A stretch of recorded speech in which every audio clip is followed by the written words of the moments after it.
आज हम बात करेंगे कि एसीएल टीयर को बिना ऑपरेशन के ठीक कैसे करें। तो क्या एसीएल इंजरी या एसीएल टीयर बिना ऑपरेशन के ठीक हो सकता है? दोस्तों, इसका जवाब है हाँ, लेकिन ज्यादा जरूरी ये जानना है कि कौन से ऐसी कंडीशंस हैं, कौन से ऐसे लोग हैं जिनमें एसीएल टीयर अपने आप को ठीक कर सकता है। आमतौर पे ऐसा पाया गया है कि लोग जो 50 साल से ज्यादा की उम्र के हैं, जिनकी एक्टिविटी लेवल लो होता है, जो एक्टिव स्पोर्ट्स नहीं खेलते और जिनमें पार्शियल एसीएल टीयर होते हैं, यानी कि वो टीयर जिसमें एसीएल केवल खिंचा है या उसके कुछ ही फाइबर्स टूटे हैं, इस तरह के टीयर्स को हम बिना ऑपरेशन के भी ठीक कर सकते हैं। क्या करना होगा एसीएल टीयर को बिना ऑपरेशन के ठीक करने के? दोस्तों, एक्यूट स्टेज यानी जब चोट फ्रेश लगी है तो नी को रेस्ट देना, फ्रीक्वेंट आइसिंग यानी कि बर्फ से सिकाई, कुछ ब्रेसेस, कंप्रेशन और सूजन कम करने की दवाइयां, इन सब चीजों से हम एसीएल की रिकवरी को फास्टन अप कर सकते हैं। दरअसल अगर हम एक एसीएल के स्ट्रक्चर को देखें तो एसीएल के अंदर खून की सप्लाई नहीं होती या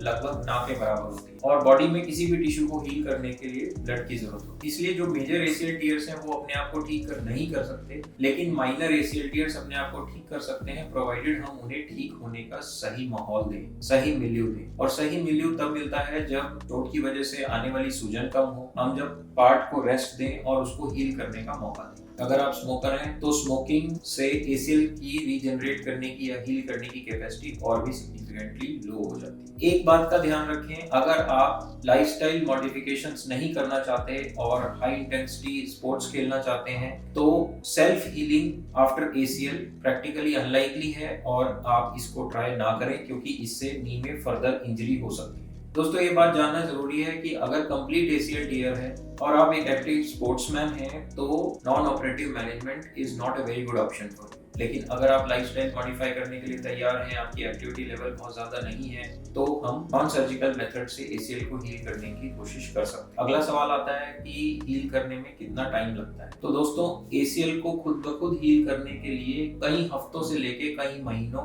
या 1 से 2 साल का टाइम भी लग सकता है, डिपेंडिंग ऑन कि आपकी बॉडी उसको किस स्पीड से हील कर रही है और आप कितने प्रिकॉशंस ले रहे हैं। अगर कोमॉर्बिडिटीज जैसे डायबिटीज या और हाइपोथायरॉयडिज्म या कुछ और लिवर की या किडनी की कंडीशंस भी साथ में कोएग्जिस्ट करती हैं तो हीलिंग का रेट सिग्निफिकेंटली लो हो जाता है। तो क्या ये एसीएल्स कंप्लीटली हील कर जाते हैं? दोस्तों, अगर सही मायने में बात करें तो एसीएल अपने आप को पहले जैसा हील कभी नहीं कर सकता, लेकिन हाँ, बॉडी एक significant amount of scar tissue ACL के अंदर बना देती है, जिससे कि normal day to day routine activities after a partial ACL tear आप कर सकते हैं। लेकिन जब भी आप घुटने को एक लेवल से ज्यादा चैलेंज करेंगे या बहुत ही स्टर्नस एक्टिविटी में एंगेज करेंगे तो ऐसी पॉसिबिलिटी है कि वो स्कार टिश्यू रीटियर हो जाए या उसकी वजह से आसपास के स्ट्रक्चर्स में और भी डैमेज हो सकता है। एक common occurrence after improperly healed ACL tear जो होती है वो होता है meniscus tears which further lead on to cartilage damage. तो क्या एक्सपेक्ट करें हम एसीएल हीलिंग के बाद? दोस्तों,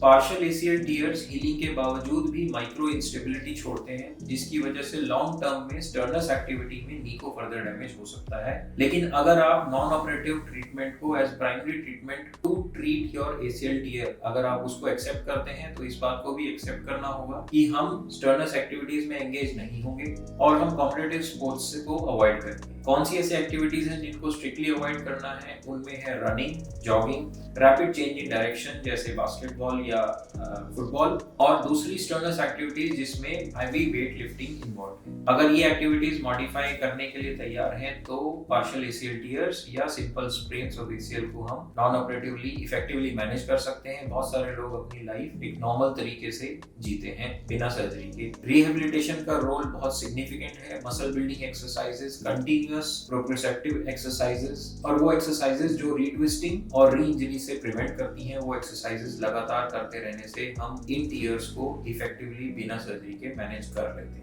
अगर आपको या आपके किसी जानने वाले को एसीएल टीयर हुआ है तो अपने नजदीकी डॉक्टर को दिखाएं। आपके डॉक्टर आपके घुटने को फिजिकली एग्जामिन कर कुछ पर्टिकुलर टेस्ट जैसे एंटीरियर ड्रॉ टेस्ट, लैचमेंट टेस्ट करके ये काफी हद तक कंफर्म कर सकते हैं कि क्या आपके एसीएल टीयर को नॉन ऑपरेटिवली मैनेज किया जा सकता है। MRI is a supportive evidence जिसमें हमें ये पता चल जाता है कि कितने फाइबर्स एसीएल के टूटे हैं, कंप्लीट टीयर है या दोनों में से एक बंडल टूटा है या कुछ ही फाइबर्स टूटे हैं या सिंपल स्प्रेन है। So clinical findings along with the appropriate MRI images, they can guide us to an appropriate algorithm जहाँ पे हम ये डिसाइड कर सकते हैं कि क्या कोई particular patient non operatively ACL tear के लिए मैनेज किया जा सकता है या नहीं। दोस्तों, अगर आप या आपका कोई जानने वाला ACL टीयर से परेशान है और आपको समझ नहीं आ रहा है कि इसके लिए हम क्या करें, तो आप अपने स्कैन्स, अपना MRI, अपने प्रिस्क्रिप्शंस हमें भेज हमसे ओपिनियन ले सकते हैं। हम कोशिश करेंगे कि आपको एक ऑनेस्ट और जेन्युइन ओपिनियन दें।